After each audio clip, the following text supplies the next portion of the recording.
وہ خزانہ ڈھونڈتے ہیں لوگ، خزانے کی طلب کرتے ہیں، چاہتے ہیں خزانہ ہاتھ آ جائے. اور خزانے کی جو عرف عام میں تشریح ہے وہ یہ ہے کہ اب خزانہ ہاتھ آ گیا، اب بھائی ختم ہو گئی بات، اب کوئی ضرورت ہی نہیں بچی. اور لوگ بطور تنقید بھی ایک بات کرتے، پتہ نہیں اس کے ہاتھ کون سا خزانہ آ گیا ہے. تو خزانہ یہ ہے کہ اب ختم ہو گئی، اب یہ سب سے امیر شخص ہے. تو بھائی خزانہ ہی نہ بتا دے آج آپ کو خزانہ کیا ہے. اور خزانہ سارے ہی پا سکتے ہیں، تھوڑی جدوجہد کرے گا. خزانے کے قریب جا سکتے. امام بہقی نے، حافظ منذری نے حدیث نقل کی ہے.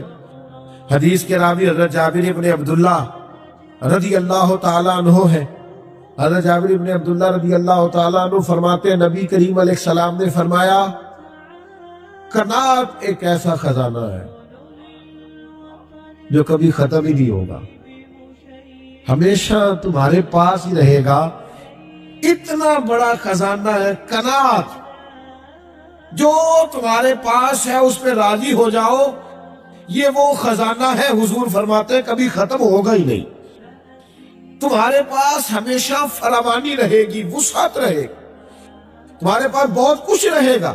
شرط یہ ہے کہ تم قناعت اختیار کرو. حضرت شفیق بلخی رحمۃ اللہ تعالیٰ علیہ سے ایک شخص نے آ کے کہا تھا حضور میں بے چین بڑا رہتا ہوں، بے قراری بڑی ہے، اضطراب بڑا ہے، دل بڑا پریشان رہتا ہے. حضرت شفیق بلخی رحمۃ اللہ علیہ فرمانے لگے ایک چیز ہے جو بندے کو راحت میں مبتلا کرتی ہے، اس کے وجود کو ٹھنڈا کر دیتی ہے. وہ کیا ہے؟ کہا وہ قناعت ہے. لالچ چھوڑ دے. تھوڑا سا نا میں کیسے آپ کی خدمت میں عرض کروں کہ بعض لوگ اس لالچ کی وجہ سے اپنے بچوں کو وقت نہیں دے پاتے، اپنے بیمار ماں باپ کو ٹائم نہیں دے پاتے.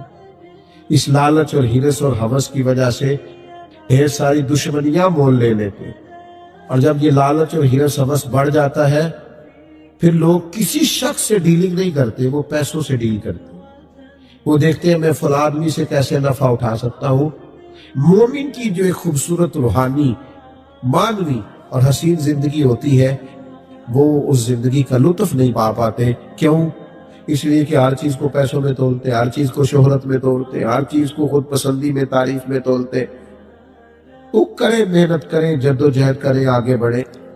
شاہ فرید الدین عطار رحمۃ اللہ علیہ کہتے ہیں میں تصوف، طریقت، معرفت کے راستے میں آنے سے پہلے نا عطر بیچتا تھا. عطار عطر فروش کو کہتے ہیں. میں عطر بیچتا تھا تو میری دکان پہ ایک بزرگ آئے جو میری توبہ کا سبب بنے. بابا جی سیدھے سادے تھے، خوشبو بڑی مہنگی مہنگی، میں نے اس دور کے جو آپ اپنے لفظوں میں سمجھ لیں جو برانڈ تھی نا، زیادہ مہنگی خوشبوئیں تھی، جو بادشاہ، وزیر، مشیر، مال، اس طرح کی خوشبوئیں میں نے رکھی ہوئی تھی. تو بابا جی آئے تو کبھی ایک شیشی دیکھیں، کبھی دوسری دیکھیں، کبھی تیسری دیکھیں. تو اچھے سیلز مین جو ہوتے ہیں وہ گاہک سے خود بڑھ کے پوچھ لیتے ہیں کیا چاہیے. کہتے میں نے آگے بڑھ کے پوچھا بابا جی کیا چاہیے، تو بابا جی کہنے لگے پتر کچھ بھی نہیں. تو کہا پھر دیکھ کیا رہے ہیں؟ کہنے لگے دیکھ رہا ہوں تیری جان بڑی مشکل سے نکلے گی. تو کہتے میں نے کہا جی وہ کیوں؟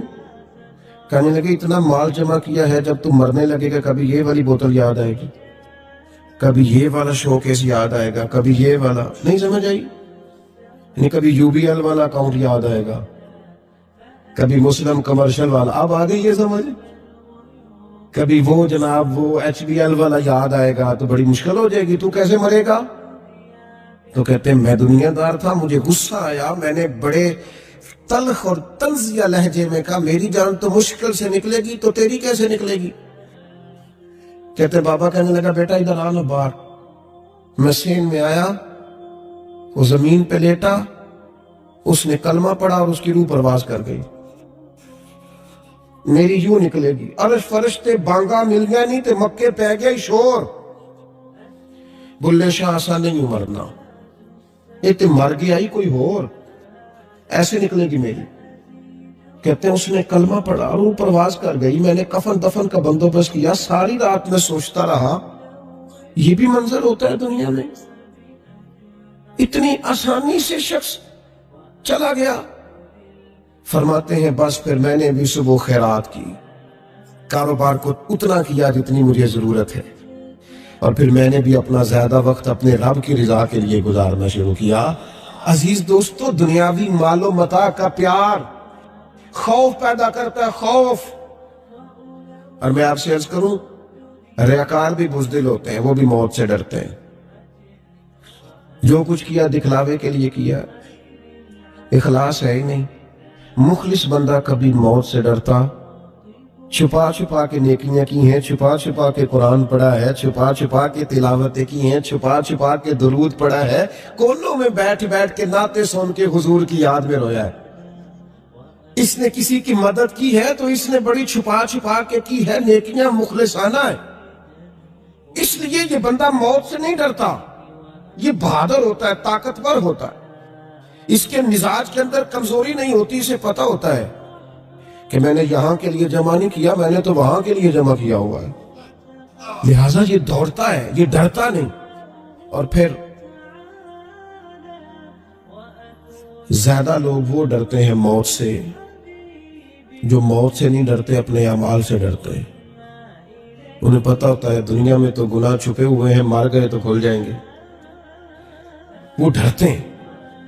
جن لوگوں نے اپنے کردار کو باعظمت نہیں کیا ہوتا، باوقار نہیں کیا ہوتا، کردار میں خوبصورتی اور حسن نہیں پیدا کیا ہوتا، وہ لوگ ڈرتے ہیں موت سے۔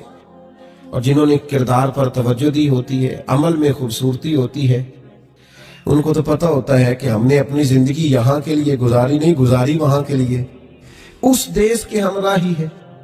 تو یہ لوگ موت سے ڈرتے۔ اب میں آپ سے عرض کروں، موت سے پیار بھلا کون کرتا ہے؟ کچھ لوگوں کو موت سے محبت بھی ہو جاتی ہے۔ ایک تو وہ شخص موت سے پیار کرتا ہے جس کا آخرت پر کامل یقین ہو، جسے یقین ہونا مرنے کے بعد نعمتیں ملیں گی، کرم ملے گا۔ نبی پاک صلی اللہ تعالی علیہ وسلم نے بدر کے دن فرمایا، دوڑو بھائی اس جنت کی طرف جس کی چوڑائی زمین آسمان کے برابر ہے۔ تو حضرت عمیر رضی اللہ تعالیٰ عنہ انصاری صحابی تھے، فرمانے لگے حضور جنت زمین آسمان کے برابر چوڑی ہے؟ قرآن مجید نے کہا نا، اللہ کی بخشش اور جنت کی طرف دوڑو، جنت زمین آسمان جتنی چوڑی ہے، صرف چوڑائی بتائی ہے، لمبائی نہیں بتائی۔ فرمایا تم نے جو چیز سب سے زیادہ دیکھی ہے وہ زمین آسمان ہے، اتنی جنت صرف چوڑی ہے، اور کسی بھی چیز کی چوڑائی زیادہ نہیں ہوتی، لمبائی زیادہ ہوتی ہے۔ حضور فرمانے لگے اس جنت کی طرف دوڑو۔ تو حضرت عمیر انصاری رضی اللہ تعالیٰ عنہ عرض کرنے لگے حضور جنت زمین آسمان کے برابر چوڑی ہے؟ حضور نے فرمایا ہاں۔ تو حضرت عمیر کہنے لگے واہ واہ واہ واہ واہ، یقین کامل تھا نا کہ جنت ملے گی، آخرت کی نعمتوں پر واہ واہ اتنی چوڑی۔ تو حضور فرمانے لگے واہ واہ کیوں کر رہے ہو؟ عرض کرنے لگے حضور اللہ کی رحمت دیکھ کے واہ واہ کر رہا ہوں۔ پھر کھجوریں کھا رہے تھے، جھولی میں کھجوریں تھی، پھر 2 منٹ لگے، کھجوریں چھوڑ دی۔ کہنے لگے یار دیر کیوں کرنی ہے، یہاں بیٹھ کے کیوں کھائیں، جنت میں جا کے کھائیں گے۔ فوراً میدان کارزار میں اترے، تھوڑی دیر جنگ ہوئی، اللہ تعالیٰ نے شہادت عطا فرما دی۔ آخرت پر یقین ہو تو پھر بندے کو نا پیار ہو جاتا ہے۔ اور حضور نے فرمایا موت تو مومن کے لیے تحفہ ہے، پھر تو یہ تحفہ اسے نصیب ہو جاتا ہے۔ اور پھر جن لوگوں کی اللہ کی رحمت پر امید ہوتی ہے نا کہ اللہ مہربان زیادہ ہے، حضور علیہ الصلوۃ والسلام نے فرمایا رب کے ساتھ تم جس طرح کا گمان کرتے ہو اللہ بھی تمہارے ساتھ اسی طرح کا معاملہ فرماتا ہے۔ کامل امید ہونا اللہ کی رحمت کی، اپنے ذہن میں کبھی مایوسی نہیں پیدا کرنی، کمزور نہیں پڑنا۔ ہم گناہگار ہیں، ہم سیاہکار ہیں، ہمارے اندر خطائیں ہیں، پر غلام بھی تو مدینے والے محبوب کے ہیں نا، کلمہ بھی تو نبی کریم کا پڑھتے ہیں نا، اللہ مہربان بھی تو بڑا ہے نا۔ ہمیں غور بھی کرنی ہے، احساس بھی پیدا کرنا ہے، لیکن مایوسی کا شکار نہیں ہونا۔ کتنی بڑی بات ارشاد فرمائی، فرمایا لا تقنطوا من رحمت اللہ، تم نے میری رحمت سے نا امید نہیں ہونا۔ اللہ کی رحمت سے نا مالک کیا ملے گا؟ فرمایا ان اللہ یغفر الذنوب جمیعا، اللہ سارے گناہ معاف فرما دے گا۔ تو جن لوگوں کو اللہ کی رحمت پر نبی کریم علیہ السلام تشریف فرما ہے، امام غزالی نے لکھا ایک بدو آ گیا، دیہاتی سادہ آدمی، سادے بندے بھی سادے ہوتے ہیں، ان کا بھی اپنا طرز زندگی ہوتا ہے، تو بدو آ گیا، سادہ آدمی تھا، آتے ہی السلام علیکم لے کے نا تو کوئی بات ہی نہیں کی، سیدھا سیدھا ہی کہتا یا رسول اللہ صلی اللہ علیہ وسلم یہ بتائیں قیامت کے دن حساب کس نے لینا ہے؟ تو حضور فرمانے لگے بھائی یہ تو بڑی صاف سی اور مختصر سی اور سادہ سی بات ہے، حساب تو اللہ تعالیٰ نے لینا ہے۔ تو اب اس نے جو لفظ کہے اللہ کے حبیب کی آنکھوں میں آنسو آ گئے، کہنے لگے اگر اللہ نے حساب لینا ہے پھر انشاءاللہ کرم ہی ہوگا۔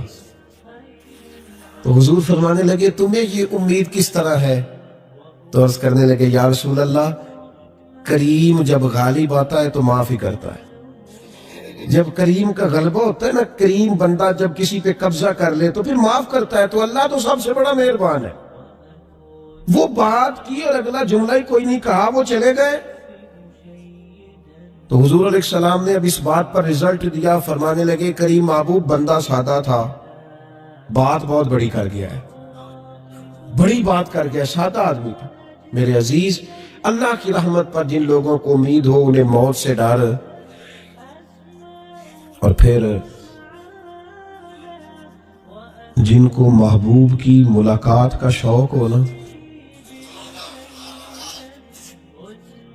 ہم نے جان دے دی وعدہ دیدار پر، ہم سے وعدہ کیا گیا تھا کہ تم مرو گے نا تو تمہیں دیدار ملے، تو ہم نے جان ہی دے دی وعدہ دیدار پر، جان ہی دے دی وعدہ دیدار پر۔ اور پھر فرماتے ہیں نقد اپنا دام ہو ہی جائے گا، فرماتے ہیں ہم نے جان دی ہے اس وعدے پر کہ وہ ملے گا، تو امید ہے کہ یہ سودا ادھار نہیں، جیسے ہی قبر میں جائیں گے سامنے حضور کی زیارت نصیب ہو جائے۔ اس لیے لحد میں بھی عشق رخ شاہ کا داغ لے کے چلے، اندھیری رات سنی تھی سو چراغ لے کے چلے، یہ حدیث آپ نے بھولنی نہیں، یہ تنہائیوں میں یاد رکھنے کی روایت ہے، یہ تنہائیوں میں پڑھنے کی روایت ہے، یہ اپنے ذوق کو تازہ، جو لوگ کہتے ہیں نا وجد سرور کیف میں جانا چاہتا ہوں، وہ مشکاہ شریف کی اس حدیث کو دیکھے، اللہ کے حبیب علیہ السلام نے فرمایا لوگوں میں تمہیں بتاؤں قیامت کے دن اللہ تعالیٰ بندوں سے پہلا سوال کیا فرمائیں گے اور بندے اس کا جواب کیا دیں گے؟ یا رسول اللہ کرم فرمائیے بتائیے۔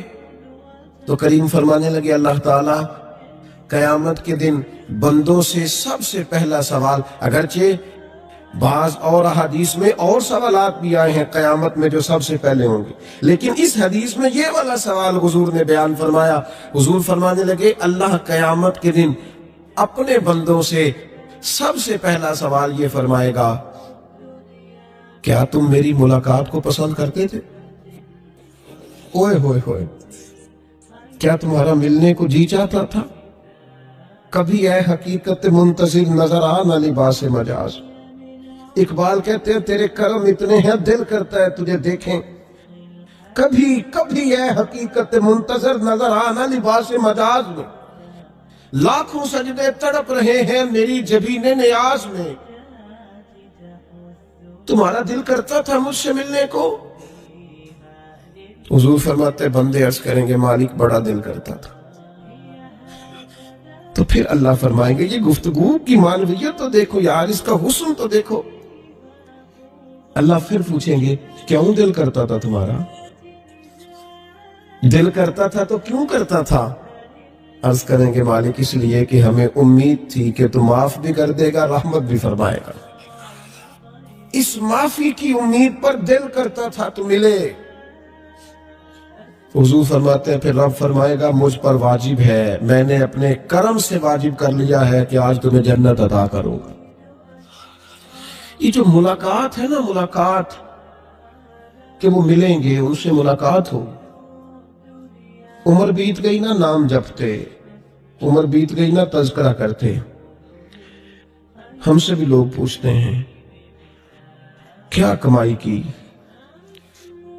کیا زندگی میں حاصل کیا، تو ہم کہتے ہیں شرق سے غرب تک، ملک کے کونے سے لے کر دوسرے کونے تک مدینے والے کی بات کی ہے۔